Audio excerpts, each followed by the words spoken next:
Bir insan tanrıların gezegenine götürülürse ne olur? Önüne uzun yaşam ekmeği konur. Elinin yakınına ölümsüzlük iksiri bırakılır. Ama ona daha yola çıkmadan şu tembih edilir: sakın yeme, sakın içme. Çünkü bu hikayede mesele yalnızca Adapa'nın Nibiru'ya götürülmesi değildir. Mesele insanın bilgiyle donatılıp donatılmayacağı, ölümlü mü kalacağı ve dünyadaki ilk düzenin tarım, hayvancılık, soy, kıskançlık ve kanla nasıl kurulacağıdır. Kayıp Listeye hoş geldiniz. Bugün Sümer Tabletleri serimizin 8. bölümünde Adapa'nın Nibiru yolculuğunu, Enki'nin gizli hamlesini, Kain ve Abel anlatısının farklı bir katmanını ve insan soyunun eski mitolojik kayıtlarda nasıl şekillendirildiğini inceliyoruz. Bu anlatı bir inanç dayatması değil, antik motifleri, efsane katmanlarını ve alternatif yorumları ayıklama çalışmasıdır.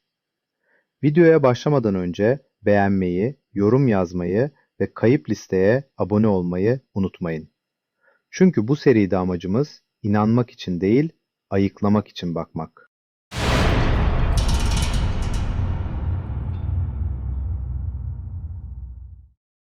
Tablet anlatısına göre her şey Anu'nun Adapa hakkında verdiği kararla başlar. Adapa, dünyada biçimlendirilmiş sıradan bir işçi değildir artık. Konuşmayı öğrenmiş, düşünmeyi öğrenmiş, talimat alabilen, cevap verebilen ve bilgiyi taşıyabilen bir varlığa dönüşmüştür.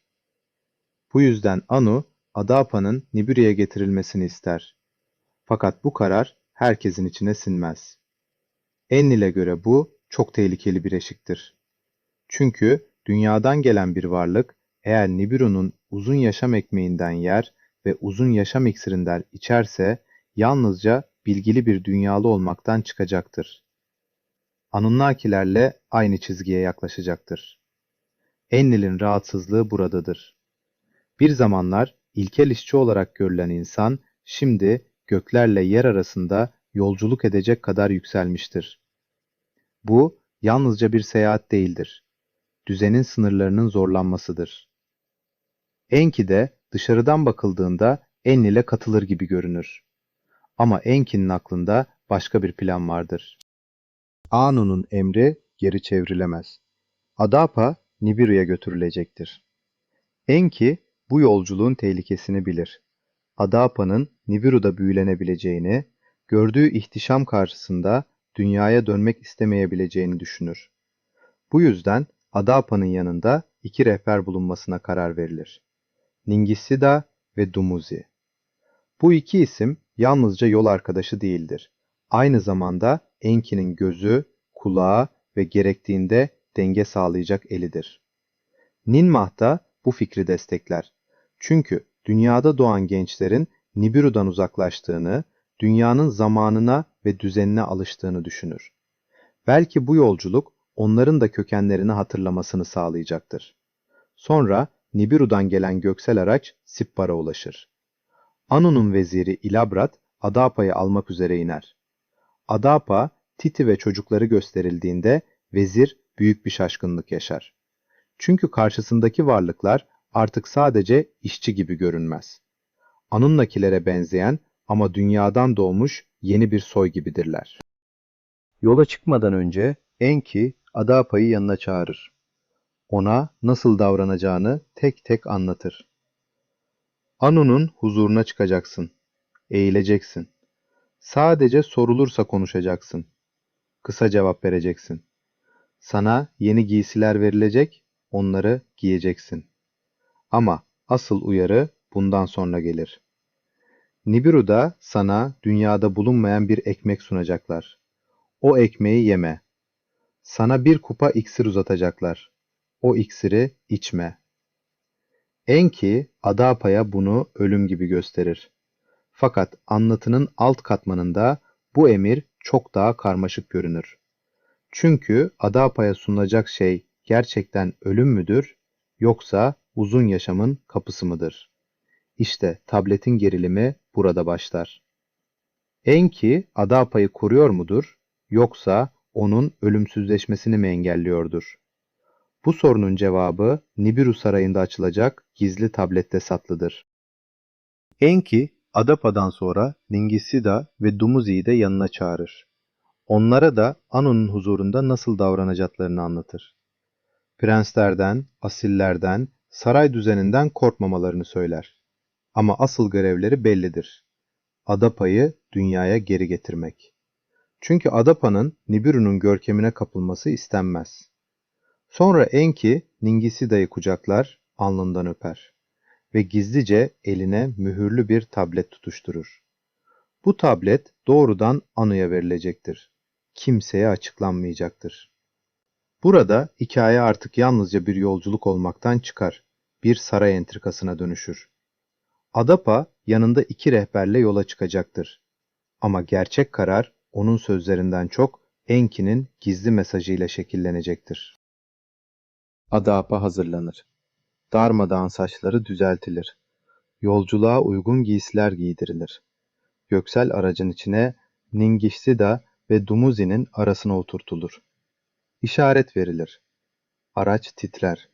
Kükreyerek yükselmeye başlar. Adapa korkuya kapılır. Çünkü o toprağın insanıdır. Tarlayı, suyu, rüzgarı bilir. Ama gökyüzünün boşluğunu, karanlık deniz gibi açılan uzayı bilmez. Yükseldikçe dünya küçülür. Önce topraklar ve denizler ayrılır. Sonra okyanuslar bir kap gibi görünür. En sonunda dünya, karanlığın içinde asılı duran küçük bir küreye dönüşür. Adapa dayanamaz. Geri dönmek ister. Yüzünü kapatır. Korkuyla bağırır. Ningishzida onu sakinleştirir. Elini Adapa'nın ensesine koyar ve bir anda Adapa susar. Bu sahne insanın ilk büyük korkusunu anlatır. Yerden kopmak. Adapa Nibiru'ya ulaştığında büyük bir merakla karşılanır. Çünkü Nibiru halkı için bu olay sıradan değildir. Dünyadan bir varlık gelmiştir. Dahası bu varlık konuşabilmektedir. Talimat anlayabilmektedir. Kendini ifade edebilmektedir. Adapa, Ningishzida ve Dumuzi saraya götürülür. Temizlenirler, yağlarla mesedilirler, yeni giysilere büründürülürler. Sonra Anu'nun taht odasına çıkarılırlar. Anu, torunları Dumuzi ve Ningishzida'yı görünce duygulanır. Onları yanına alır. Sonra sıra Adapa'ya gelir. Anu sorar. Adın nedir? Ne iş yaparsın? Adapa eğilir ve kendini tanıtır. Kısa, ölçülü ve Enki'nin öğrettiği gibi konuşur. Saraydakiler şaşkındır. Çünkü dünya üzerinde gerçekten de şaşırtıcı bir iş başarılmıştır. Artık karşılarında yalnızca kas gücü için yaratılmış bir varlık yoktur. Söz taşıyan, anlam kuran, emir anlayan bir insan vardır. Anu, misafirleri için bir şölen düzenlenmesini ister. Masalar kurulur, Nibiru'nun yiyecekleri getirilir. Adapa'nın önüne uzun yaşam ekmeği konur. Ardından uzun yaşam iksiri sunulur. Fakat Adapa hiçbirine dokunmaz. Ne yer ne içer. Anu buna şaşırır, hatta kırılır. Çünkü saray düzeninde sunulanı reddetmek yalnızca iştahsızlık değildir. Bir anlamda konukseverliğe karşılık vermemektir. Anu, Adapa'ya neden yemediğini sorar. Adapa'nın cevabı nettir. Enki bana böyle emretti. İşte o anda Anu'nun kafasında başka bir soru belirir. Enki neden Adapa'nın bu ekmekten yemesini ve bu iksirden içmesini istememiştir? Dumuzi bilmez, İlabrat bilmez. Ningishzida ise elindeki gizli tableti hatırlar ve Anu'ya verir. Anu, mühürlü tableti alır ve özel odasına çekilir. Mührü kırar, mesajı çözer. Enki'nin sırrı burada açığa çıkar. Adapa yalnızca dünyalı bir varlık değildir. Enki'nin kanıyla, tohumuyla bağlantılıdır. Titi de aynı gizli düzenin parçasıdır. Onlara bilgelik verilmiştir, konuşma verilmiştir, anlama verilmiştir. Ama Nibiru'nun uzun yaşamı verilmemiştir. Enki'nin mesajı açıktır.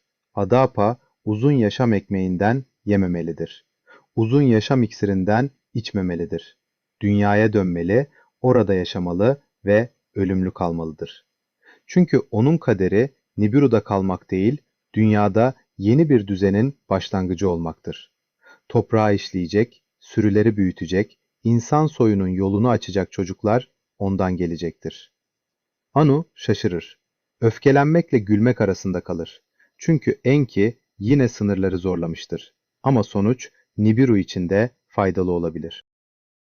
Anu sonunda kararını verir. Adapa dünyaya dönecektir.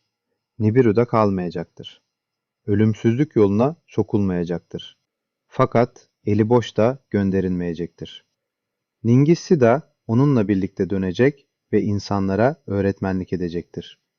Yanlarında çoğalacak, tahıl tohumları götürülecektir. Dumuzi ise bir süre Nibiru'da kalacak, sonra dünyaya koyunların özü ve dişi koyunlarla dönecektir. Bu karar insanlık anlatısında yeni bir kapı açar. Çünkü artık mesele yalnızca bir insanın hayatta kalması değildir. Dünyada tarımın, hayvancılığın, düzenli üretimin ve soy zincirinin başlamasıdır. Adapa dönüş yolunda göksel düzeni öğrenir. Ningisi de ona güneşi, ayı, dünyanın döngüsünü ve zamanın nasıl sayılacağını anlatır. Yani Adapa, Nibiru'dan uzun yaşamı değil, düzen bilgisini getirir. Bu ayrım çok önemlidir. İnsan ölümlü kalır ama bilgiyle donatılır. Adapa ve Ningisida dünyaya döndüğünde Enki olanları anlatır. Enki neredeyse memnundur. Çünkü planı büyük ölçüde işlemiştir. Adapa ölümsüzleşmemiştir. Ama dünya için gerekli bilgiler ve tohumlar geri getirilmiştir. Fakat Enlil bu gelişmeden hoşnut değildir. Ona göre Enki yalnızca bir kural boşluğu kullanmamıştır. Anunnakilerin ve dünyalıların kaderini birlikte değiştirecek bir hamle yapmıştır. Enlil'in öfkesi insanın konumuyla ilgilidir. İnsan ne kadar öğrenmelidir, ne kadar çoğalmalıdır, ne kadar bağımsızlaşmalıdır? Bu sorular tablet boyunca arka planda durur. Bir tarafta Enki vardır. İnsanı geliştirmeye, öğretmeye, çoğaltmaya yatkın bir figür. Diğer tarafta Enlil vardır. Düzeni, sınırı ve hiyerarşiyi korumak isteyen taraf. Bu gerilim yalnızca Adapa'da değil, onun çocuklarında da devam edecektir. Adapa ve Titi'nin çocukları büyür. Ningisi de Adapa'ya sayıların ve yazının bilgisini öğretir. Sonra insan soyunun farklı kolları için eğitim başlar. İlk kardeşlerden biri Kain adını alır. O tarlayla ilişkilendirilir. Toprağı sürecek, sulama kanalları açacak, ekin yetiştirecektir. Ninurta ona çiftçiliği öğretir. Ağaçtan saban yapılır. Kanallar, su yolları, ekim düzeni anlatılır. Diğer kardeş Abael ise çayırlar ve sürülerle ilişkilendirilir. Marduk onun öğretmeni olur. Ağıllar, otlaklar ve çobanlık düzeni ona öğretilir. Burada daha sonra başka kutsal ve mitolojik anlatılarda da karşımıza çıkacak çok eski bir motif belirir. Çiftçi kardeş ve çoban kardeş. Biri toprağın bereketini temsil eder, diğeri sürünün ve yünün dünyasını. İkisi de gereklidir ama ikisi de aynı anda öne çıkmak ister. Dumuzi, Nibiru'da bir süre kaldıktan sonra dünyaya döner. Yanında koyunların özü ve çoğaltılacak dişi koyunlar vardır. Bu, anlatıda büyük bir dönüm noktasıdır. Çünkü dünyada artık yalnızca tahıl değil, sürü düzeni de başlayacaktır. Enki, Enlil, Ninma ve Ningisi de yeni bir biçimlendirme yeri kurulmasına karar verir. Tahıl tohumları çoğaltılacak, koyunlar üretilecek, insanlara tarım ve hayvancılık öğretilecektir. Kain, tarlaların yolunu öğrenir. Abael, sürülerin yolunu öğrenir. İlk ürünler alındığında bir kutlama yapılır. Kain, toprağın ürününü sunar. Abael, sürüsünden getirdiğini sunar. Enlil iki kardeşi de över. Ama Enki'nin Marduk'u ve sürüleri öne çıkaran tavrı Kain'in içine dokunur. İşte kıskançlık burada büyümeye başlar. Çünkü Bazen felaket büyük savaşlarla değil, küçük bir adaletsizlik hissiyle başlar. Kutlamadan sonra kainin yüzü asılır. Abiel ise kendi payının daha değerli olduğunu düşünür. Sürülerin et verdiğini, yün verdiğini, güç verdiğini söyler. Kain buna karşı çıkar. Toprağın ekmeği verdiğini, kanalların balığı ve kuşu çoğalttığını, yaşamın tarladan beslendiğini savunur. İki kardeşin tartışması mevsimler boyunca sürer. Sonra kuraklık gelir. Çayırlar zayıflar, otlatlar azalır. Abel sürülerini Kain'in tarlalarına yaklaştırır. Hayvanlar kanallardan su içer, ekili alanlara zarar verir. Kain öfkelenir. İki kardeş birbirini suçlar. Sözler sertleşir. Öfke aklın önüne geçer ve bir anda insan soyunun ilk büyük kırılması yaşanır. Kain yerden bir taş alır, kardeşine vurur. Abel yere düşer. Kain ne yaptığını fark ettiğinde artık çok geçtir. Bu sahneyi ayrıntılandırmaya gerek yok. Çünkü asıl mesele kanın kendisi değil, insanın ilk defa kendi kardeşine dönmesidir. Bu olayı ilk sezen Titi olur. Bir rüya görür. Abiel'in kanını Kain'in ellerinde görür. Adapa ile birlikte yola çıkarlar. Tarlaya vardıklarında Kain'i kardeşinin yanında sessizce otururken bulurlar. Adapa'nın yıkımı büyüktür. Titi'nin acısı ise anlatının en insani anlarından biridir. Kain konuşamaz. Sadece yere kapanır ve ağlar. Sonra mesele Enki'ye götürülür. Enki, Kain'in cezalandırılması gerektiğini söyler. Abiel'in bedeni ise açıkta bırakılmayacaktır. Anunnaki töresine göre gömülecek, taş yığını altında toprağa verilecektir. Burada da eski anlatıların bir başka motifi belirir. İnsanın ölüyü gömmeyi öğrenmesi. Ölüm yalnızca biyolojik bir son değildir artık. Bir tören, bir yaz ve bir hatırlama biçimine dönüşür. Adapa ve Titi uzun süre yas tutar.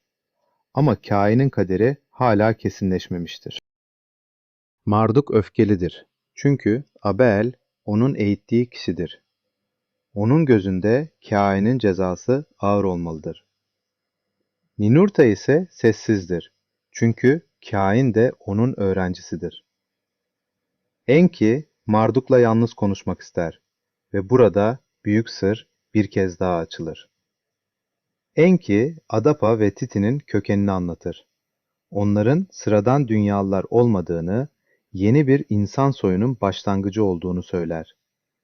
Eğer Kain de öldürülürse bu yeni soyun düzeni zayıflayacaktır. Tarım ve hayvancılıkla kurulan bütün sistem sarsılacaktır. Anunnakilerin dünyadaki düzeni de bundan zarar görecektir. Marduk'un öfkesi yavaşça diner.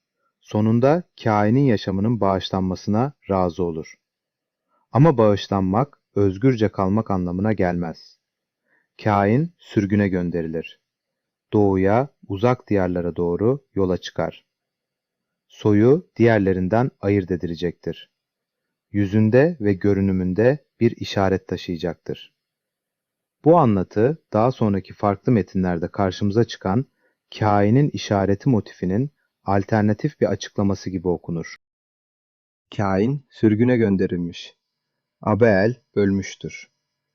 Anunnakiler için büyük sorun yeniden ortaya çıkar. Tarlaları kim işleyecek? Sürüleri kim büyütecek? Yünü kim eğirecek? Ekmeği kim üretecek? Bu yüzden Adapa ve Titi'nin soyu devam etmelidir. Anlatıya göre Titi daha sonra çocuklar doğurur ve sonunda Sati doğar. Sati, yaşamı yeniden bağlayan kişi olarak görülür. Adapa'nın soy zinciri onun üzerinden yeniden kurulur. Bu noktada anlatı insan soylarının kayıtlarına dönüşür. Enşi doğar. Ona sayılar, yazı ve Anunnakilerin adları öğretilir. Törenler başlar. İnsan göksel varlıkları adlarıyla çağırmaya başlar. Sonra farklı alanlarda uzmanlaşan yeni kişiler gelir. Kimi ateş ve fırın işlerini öğrenir. Kimi metalleri işler. Kimi müzikte ve ezgide öne çıkar. Kimi kuyular açar, suyu uzak çayırlara taşır. Yani insanlık artık yalnızca hayatta kalan bir soy değildir. Meslekleri, törenleri, kayıtları ve bilgisi olan bir topluluk haline gelir. Soy zincirinde dikkat çeken isimlerden biri Enkime'dir. Enkime göklere meraklıdır. Sayıları hızlı kavrar. Ayların döngüsünü, güneş yılını, Nibiru zamanını ve göksel düzeni öğrenmek ister. Enki ona daha önce Adapa'ya açtığı bilgilerin bir kısmını açar. Güneş ailesini anlatır. Göksel yolları anlatır. Zamanın nasıl sayıldığını açıklar. Göğün çemberinin nasıl bölümlere ayrıldığını öğretir. Enkime daha sonra göksel yolculuklara çıkar. Marduk'la birlikte yukarılara götürülür. Utu'nun bulunduğu yere gönderilir. Orada ona tablet verilir. Törenler öğretilir. İnsan toplulukları içinde özel bir konuma getirilir. Bu bölüm çok eski metinlerde karşımıza çıkan göğe yükselen bilge motifini hatırlatır. Enkime gördüklerini yazıya geçirir. Gökleri, nehirleri, toprakları, zaman hesaplarını kaydeder. Bu kayıtları oğullarına bırakır. Burada insanlık için yeni bir aşama başlar. Sözlü hafıza yazılı kayda dönüşür. Zaman ilerledikçe koşullar ağırlaşır. Tarlalarda çalışanlar, çayırlarda emek verenler şikayet etmeye başlar. Kotalar artar, tayınlar azalır. Dünya artık yalnızca yaratılışın ve bereketin yeri değildir. Emeğin, baskının ve düzenin de yeridir. Bu dönemde Adapa yaşlanır. Günlerinin sonuna geldiğini anladığında çocuklarını ve torunlarını yanına çağırır. Ama özellikle birini görmek ister. Kain'i. Sürgündeki ilk oğul çağrılır. Ninurta onu bulur ve Adapa'nın ölüm döşeğine getirir. Adapa'nın gözleri artık iyi görmez. Oğullarını yüzlerine dokunarak tanımaya çalışır. Bir yanında Kain vardır, diğer yanında Sati. Adapa Sati'yi kutsar. Soyunun dünyayı dolduracağını, büyük bir felaketten sonra insanlığın onun hattından devam edeceğini söyler. Sonra Kain'e döner. Doğum hakkını kaybettiğini ama soyunun uzak diyarlarda çoğalacağını bildirir. Ve kardeşini taşla öldüren kişinin sonunun da taşla geleceğini söyler. Bu anlatının kader halkasıdır. Taşla başlayan suç, taşla kapanacaktır. Adapa son isteğini söyler. Ruhu bedeninden ayrıldığında nehir yoluyla doğduğu yere götürülmek ister. Yüzü güneşe dönük şekilde gömülmeyi ister. Titi büyük bir acıyla onun yanına çöker. Kain ve Sati babalarının bedenini sarar. Nehir kıyısındaki bir mağaraya götürürler. Adapa toprağa verilir. Tablet anlatısına göre Adapa uzun yaşamıştır. Ama Enki'nin yaşam devresine sahip değildir. Yani bilgi almıştır, düzen kurmuştur, soy başlatmıştır fakat ölümlü kalmıştır. Kain ise annesi ve kardeşiyle vedalaşıp yeniden sürgün diyarına döner. Uzakta kendi soyunun şehir kurduğu anlatılır. Ve sonunda Adapa'nın söylediği gibi bir taş onun sonunu getirir. Bu sırada dünyada başka bir gerilim büyümeye başlar. İgigiler dünyalılarla daha fazla ilgilenir, görevlerini aksatır. Marduk ve göksel varlıklarla insan soyu arasındaki ilişkiler yeni bir dönemin kapısını aralar. Ve böylece 8. tablet insanlığın en eski sorularından birini geride bırakır. İnsan bilgiyle yükselince ne olur? Ölümlü kalınca ne olur? Ve kardeş kardeşe döndüğünde medeniyetin temeline ne yazılır? Serimizin 8. bölümünde Adapa'nın Nibiru yolculuğunu, Enki'nin gizli mesajını, uzun yaşam ekmeği ve iksirini, Kain ile Abael arasındaki büyük kırılmayı, Sati üzerinden devam eden soy zincirini ve Enkime'nin göksel kayıtlarını birlikte inceledik. Bu anlatılar tarih, mitoloji, inanç ve alternatif yorumların birbirine karıştığı çok eski bir hafıza alanında duruyor. Bizim için önemli olan tek bir soruya kesin cevap vermek değil. Metinlerin birbirine benzeyen motiflerini, ayrılan yönlerini ve insanlık hafızasında nasıl dönüştüğünü dikkatle ayıklamak. Sizce Adaapa'nın ekmekten yememesi bir koruma mıydı, yoksa insanın ölümlü kalmasına verilen bilinçli bir karar mıydı? Yorumlara mutlaka yazın. Videoyu beğenmeyi, paylaşmayı ve kayıp listeye abone olmayı unutmayın. Bir sonraki tablette bu hikayenin açtığı yeni kapıya birlikte bakacağız. Kayıp listede kalın, sevgiyle kalın.